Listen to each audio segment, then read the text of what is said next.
Mr. President, thank you very much. Your own intelligence community has assessed that the Afghan government will likely collapse. That is not true. Can you please clarify what they have told you about whether that will happen or not? That is not true. They did not reach that conclusion. So what is the level of confidence that they have that it will not collapse? The Afghan government and leadership has to come together.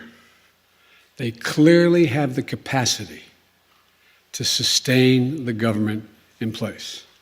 The question is, will they generate the kind of cohesion to do it? It's not a question of whether they have the capacity. They have the capacity. They have the forces. They have the equipment. The question is, will they do it? And I want to make clear what I made clear to Ghani, that we are not going to walk away and not sustain their ability to maintain that force. We are. We're going to also work to make sure we help them in terms of everything from food necessities and other things in the region. But there is not a conclusion that, in fact, they cannot defeat the Taliban. I believe the only way there's going to be, this is now Joe Biden, not the intelligence community, the only way there's ultimately going to be peace and security in Afghanistan is that they work out a modus vivendi with the Taliban and they make a judgment as to how they can make peace. And the likelihood there's going to be one unified government in Afghanistan controlling the whole country is highly unlikely. Mr.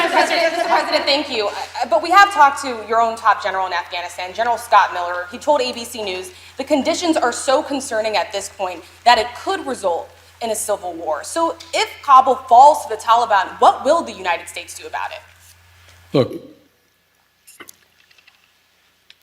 you've said two things. One, that if it could result in a civil war, that's different than the Taliban succeeding, number one. Number two, the question of what will be done is going to implicate the entire region as well.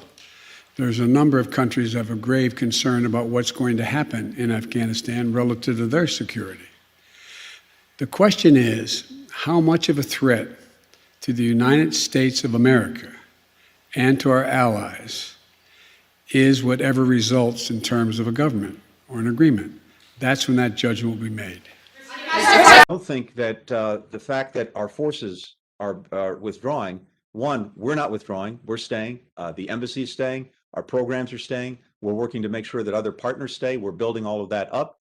And whatever happens in Afghanistan, if there is a significant deterioration in security, that could well happen. We've discussed this before. I don't think it's going to be something that happens from a Friday to a Monday.